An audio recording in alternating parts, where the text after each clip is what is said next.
नमस्कार मित्रांनो, शुभविवाह मालिकेच्या आजच्या भागामध्ये आता भूमी गाडीमध्ये बसल्यानंतर घडलेल्या गोष्टींचा विचार करत असते आणि तिला अचानक घराच्या आसपास कोणीतरी अनोळखी दिसलंय म्हणूनच ती त्या विचारांमध्ये असते. तर दुसरीकडे आपल्याला पाहायला मिळतं की यशपाल हा रागिनीला बोलत असतो की बघा, अगदी निरखून हे सगळं बघा. बघा, तुम्हाला काही आठवतंय का? त्यावेळेला रागिनी तो व्हिडिओ बघत असते आणि त्या व्हिडिओमध्ये रागिनी ही आपल्या स्वतःच्याच पोटच्या मुलाला अभिजितला जीवे मारण्याचा प्रयत्न करत असते. हे सगळं आता रागिनी जेव्हा समोरून बघते तेव्हा तिचा थरकाप उडतो आणि तिच्या पायाखालची जमीन हादरते. काय करावं हे तिला काहीही सुचत नाही आणि अगदी भीतीने ती घाबरीघुबरी झालेली असते. त्याच वेळेला यशपाल म्हणतो की बघा बघा, आठवतंय का तुम्हाला काही?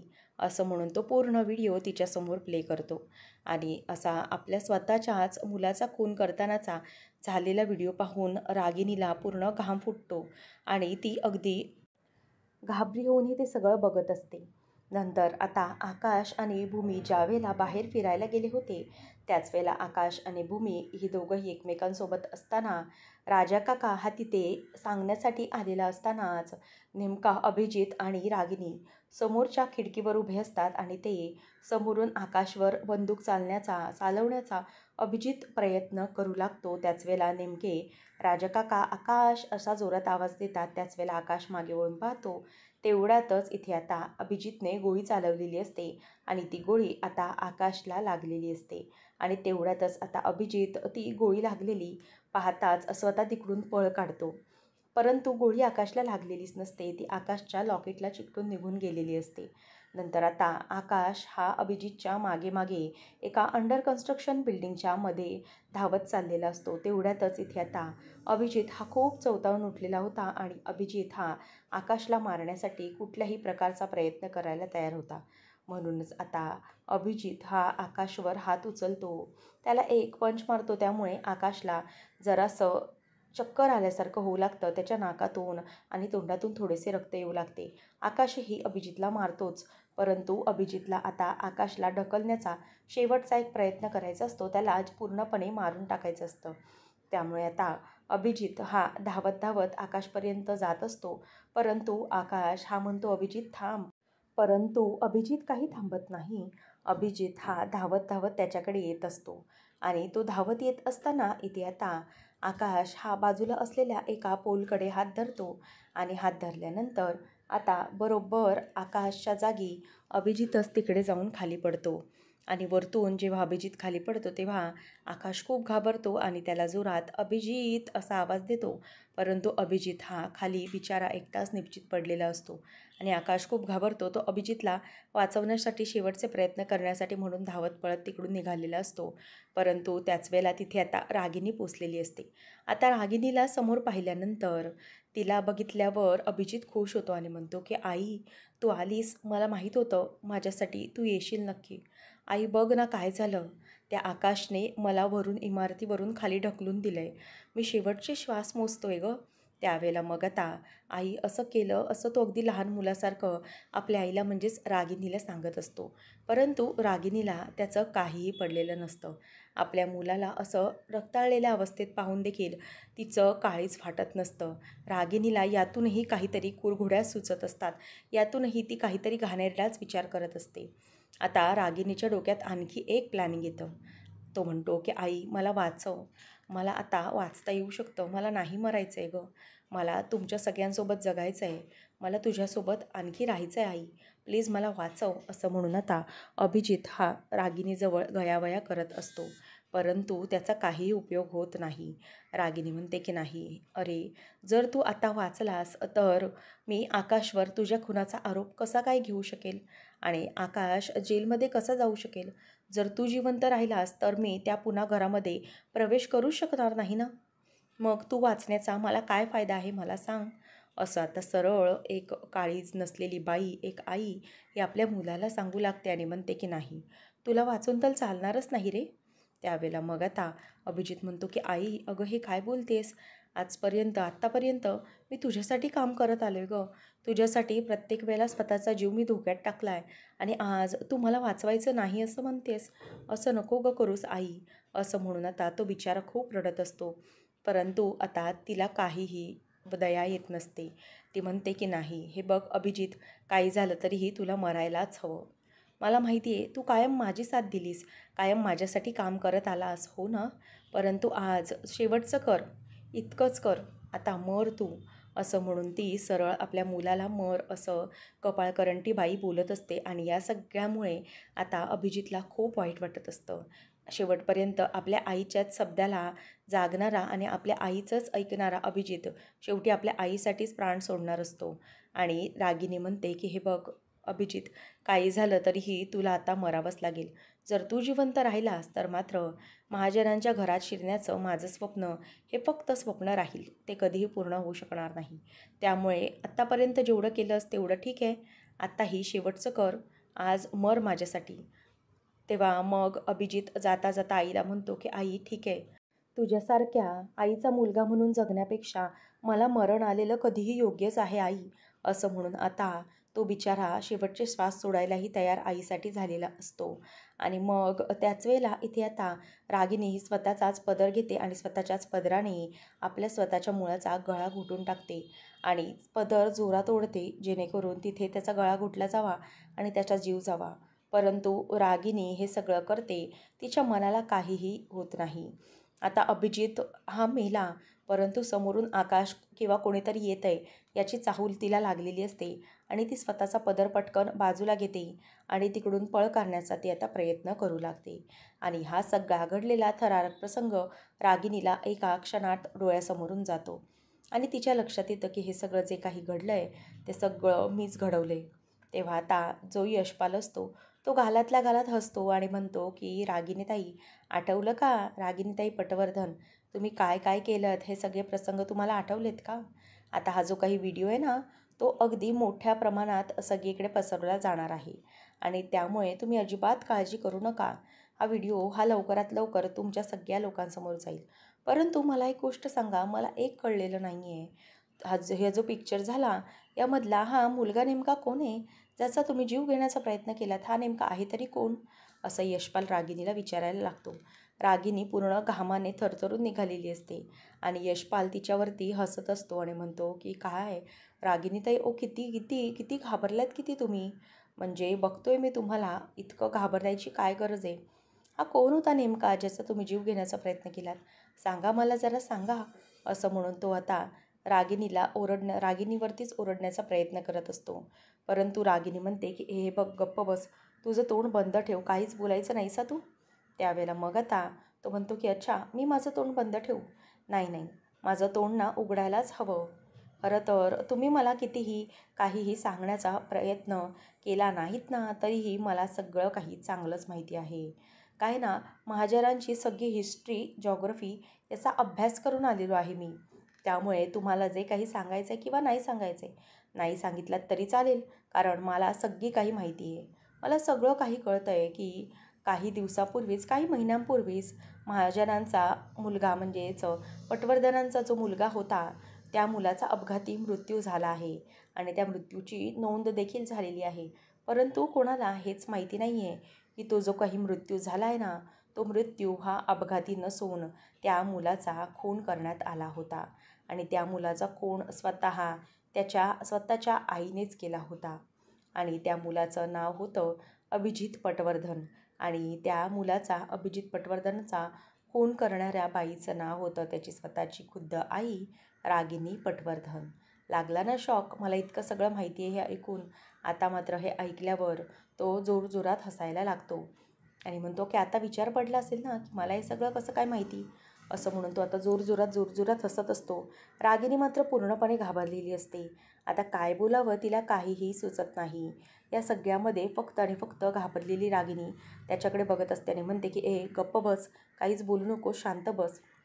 तेव्हा तो म्हणतो की काय, इतका घाम फुटलाय तुम्हाला? म्हणजे हे जे सगळं मी काही बोललो आहे ते खरं आहे ना? पुसा पुसा, तुमचा घाम पुसा. तसेही तुमची शेवटच्या घटक्या मोजण्याची वेळ झालेली आहे, पुसा घाम. असं म्हणून आता तो म्हणतो की घाम पुसताय की रुमाल देऊ? रुमालाने पुसू. परंतु रागिनी स्वतःचाच पदर घेते आणि घाम पुसत असते. त्याच वेळेला आता तो म्हणायला लागतो की हे खरं तर मला सगळ्यांसमोर ओरडून ओरडून सांगायचं आहे, परंतु काय ना, आता घरामध्ये मला कोण आहे की नाही आहे माहिती नाही आहे ना, त्याच्यामुळे मग मला हे सगळं जाऊन सगळ्यांसमोर सांगायचं आहे. तुमचं खरं रूप सांगण्याचा हा प्लॅटफॉर्म तर नाहीच आहे. बरोबर बोललात तुम्ही. इथे काहीही सांगायचं नाही आहे मला. आता जे मी आता काही सगळं सांगणार आहे ना, ते सगळं मी पुढे जाऊन सांगणार आहे. तो जो काही धक्का आहे ना, त्या प्लॅटफॉर्मवर जाऊन सांगणार. ऐका हो ऐका. रागिनी पटवर्धन यासारख्या निर्दयी कपाळकरण त्या बाईची अवस्था ऐका. असं म्हणून तो आता जोरजोरात ओरडून सगळ्यांसमोर रागिनीचा पर्दाफाश करायला बघत असतो. रागिनी त्याला पकडते आणि म्हणते की ए गप्प बस, काहीच बोलू नकोस, शांत हो, तोंड बंद कर तुझं.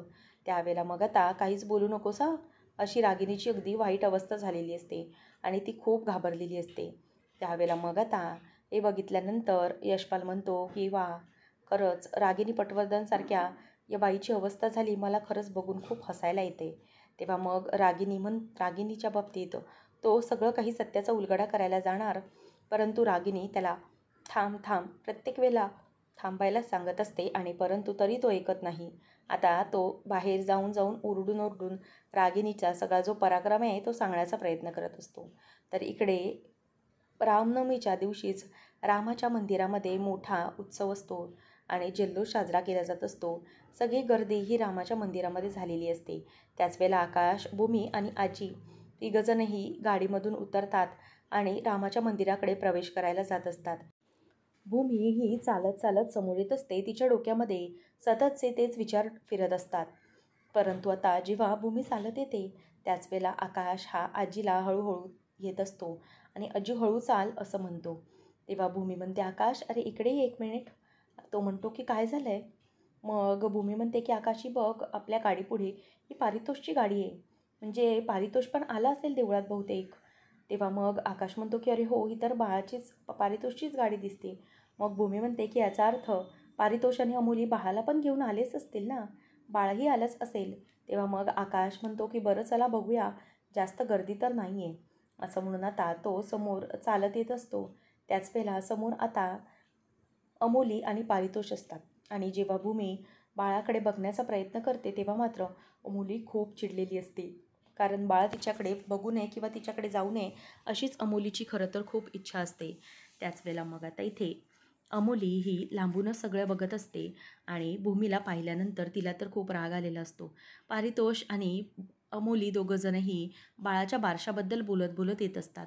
अमोली म्हणते की बाळाचं बारसं दिल्लीला केलं तर बरं झालं असतं. पारितोष माझे सगळं मित्रपरिवार तिकडेच आहे.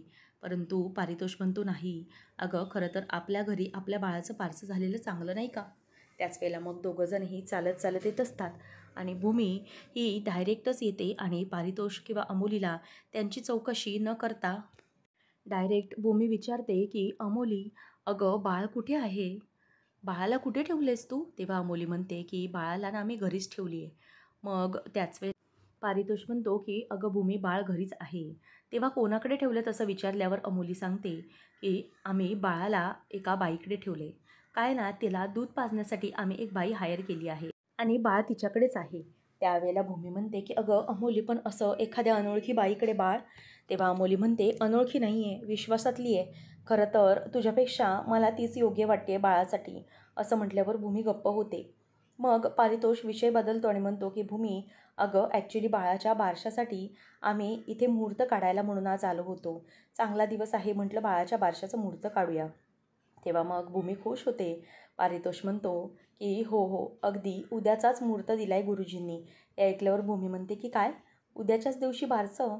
आकाश आणि सगळेच खुश झालेले असतात. त्यावेळेला मग पारितोष म्हणतो की हो, म्हणून मी पण विचार केला की उगाचच शुभ कामासाठी कशाला लांबणी लावायची. म्हणूनच उद्या ॲक्च्युली आमची खूप धावपळ आहे.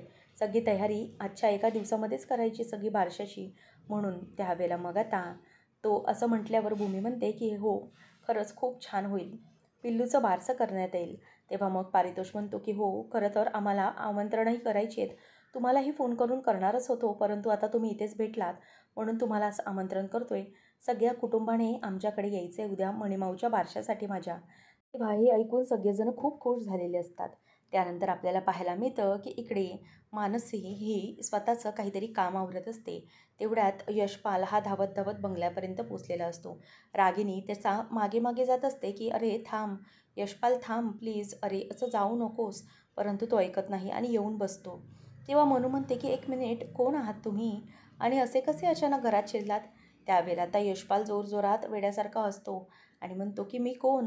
अच्छा, म्हणजे तुम्हाला माहीतच नसणार आहे ना मी कोण. बरं मला सांग, तू कोण आहेस? तू ओळखतेस का या बाईंना? तेव्हा मग ती म्हणते की हो, ओळखते मी, हे आमचं घर आहे. तेव्हा मग आता तो म्हणतो की अच्छा, म्हणजे तू कोण? तेव्हा ती म्हणते की मी सून आहे त्यांची. मग यशपाल म्हणतो की अच्छा, सून आहेस का तू यांची?